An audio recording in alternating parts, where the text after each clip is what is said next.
Bem, pessoal, então bora para mais uma aula de geografia. Hoje a gente vai falar sobre a questão do emprego e do desemprego no Brasil. Vamos entender as relações de trabalho, né? E entender também o que é desemprego, que não é tão simples assim. Não esquece de curtir aqui o canal. Qualquer dúvida que tiver, é só colocar aqui nos comentários que eu vou responder todos, beleza? Bora lá então para falar sobre emprego, sobre a figura do emprego. Bom, quando a gente fala de emprego, a gente está falando de população economicamente ativa. Não esquece que a PEA, ou população economicamente ativa, é aquela população que está em idade ativa, né? Ou seja, está em idade de trabalho.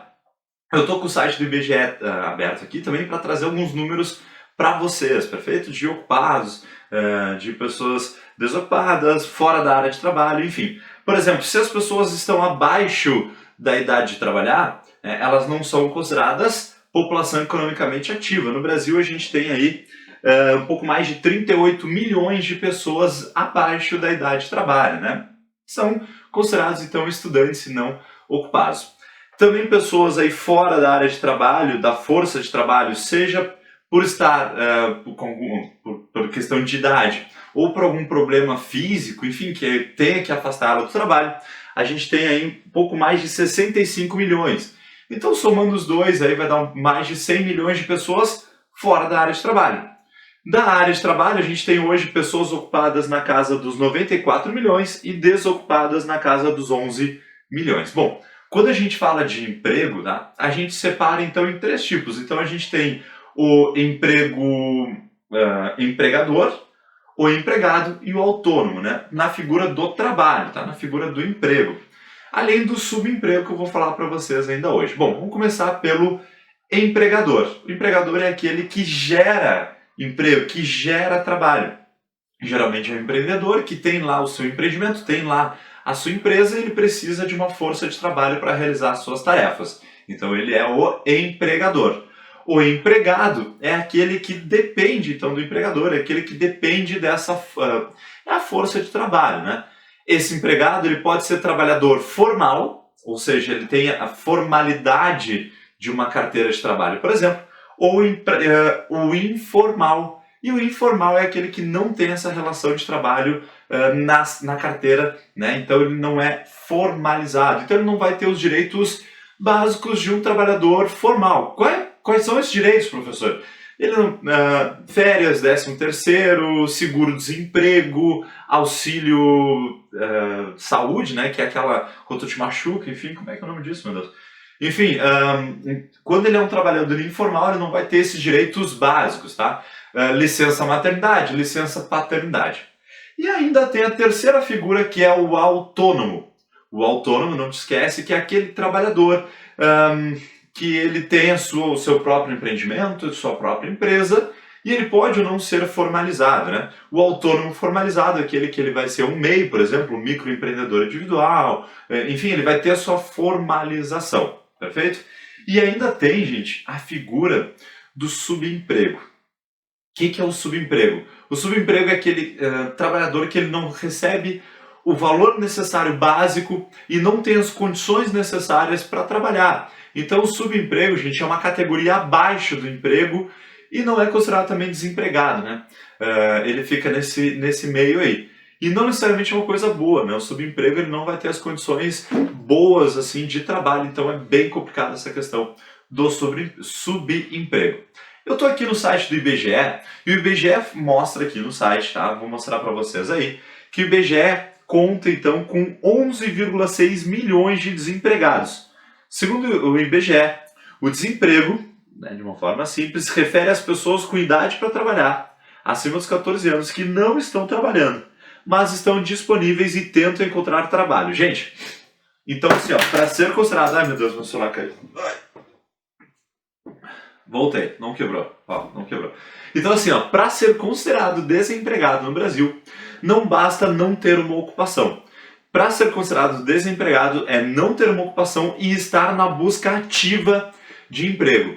Porque senão tu é considerado desalentado, tá? E desalentado no Brasil são quase 5 milhões, é 4,6 milhões de desalentados. Olha só, alguns exemplos, tá?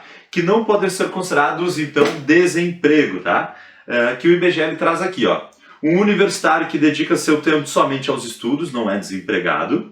Uma dona de casa que não trabalha fora não é desempregado. Ou uma empreendedora que possui seu próprio negócio não é considerado desempregado. Tá? Então, para ser considerado desempregado, tem que estar na busca ativa. A gente sabe que essa figura do emprego, desemprego, desalento tem muito a ver com crises econômicas e com situações econômicas também. Por exemplo, o Brasil, quando está em uma situação econômica melhor, se gera mais empregos e esses empregos então vão alimentar melhor a população e aí tu vai ter uma melhoria na qualidade de vida.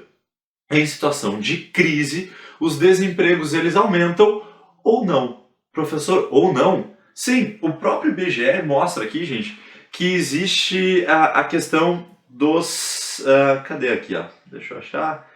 Não vou achar, mas que é a função, né, dos trabalhadores informais. Porque quando crises econômicas geram desemprego, e aí tem um nome para esse desemprego, te liga, que é desemprego conjuntural. A conjuntura que gerou desemprego, tipo uma crise econômica gerou desemprego, tu entende? Nessa situação, aumenta-se o número de trabalhadores informais. O cara precisa sobreviver, então ele vai lá e vai vender alguma coisa no semáforo. Ele vai lá e vai trabalhar vendendo, sei lá, ele vai fazer alguma coisa para sobreviver. Esse trabalhador informal, autônomo ou não, ele é considerado empregado. Então, não necessariamente o número de desemprego que aparece no IBGE reflete a real situação de uma população. Não necessariamente reflete. Então, às vezes tu tem uma crise econômica, tu tem um desemprego muito grande. Cara, eu preciso sobreviver, eu preciso manter a minha família. Então tu vai fazer alguma coisa e vai sobreviver. E aí não vai ser considerado necessariamente desempregado. Perfeito?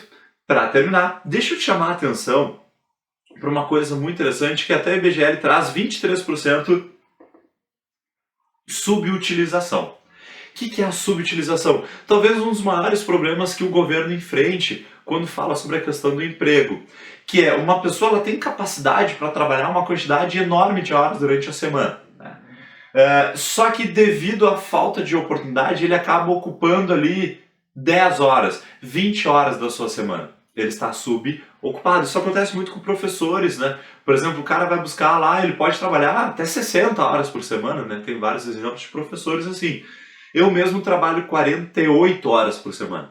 Não agora na quarentena, mas durante as semanas normais, né? 48 horas. Se um professor ele trabalha 6 horas, ele não está desempregado, porque ele tem ali a sua carteira assinada, por exemplo, mas ele está subutilizado. Então ele tem abaixo da sua utilização mínima. Perfeito? A questão do emprego e do desemprego é fundamental a gente entender. Então, ó, emprego, perfeito? Tu tem empregador, empregado e autônomo. Subemprego, abaixo. Desemprego é quem está na busca ativa. Desalentado é quem não busca ou, sei lá, universitário, alguma situação assim, não é considerado desemprego. E subutilização também não é considerado desemprego, porque ele só está subutilizado. Sobre o desemprego, não te esquece, tu tem o desemprego conjuntural, uma crise econômica gerando desemprego, e a gente sabe que, infelizmente, né, essa quarentena vai desacelerar a economia como um todo, e a economia, gente, ela é totalmente interligada, sabe? Então, a crise econômica que afeta, sei lá, quem trabalha na loja vai afetar a escola, vai afetar funcionários, vai afetar, sabe? Toda a economia vai ser afetada. E isso vai gerar desemprego. Desemprego conjuntural. Desemprego estrutural é aquele desemprego causado pela estrutura. Então, tu tem uma mudança, uma tecnologia. Tecnologia pode gerar desemprego. É um exemplo de desemprego estrutural, tá? No caso aqui, sei lá, tecnologia, por exemplo, banco. Antigamente, muita gente trabalhava em banco, no caixa do banco. Agora, tu tem novas tecnologias. Perfeito? Ainda tem o desemprego friccional, por exemplo, que é aquele quando tu está entre empregos, tu está saindo de um emprego buscando outro emprego, ou quando tu te forma na faculdade, por exemplo, e não consegue emprego na tua área. Até existe a figura do emprego, mas não na tua área. Perfeito? Qualquer dúvida, coloque aqui nos comentários, tá? Tamo junto e até a próxima, gente. Valeu, um abraço!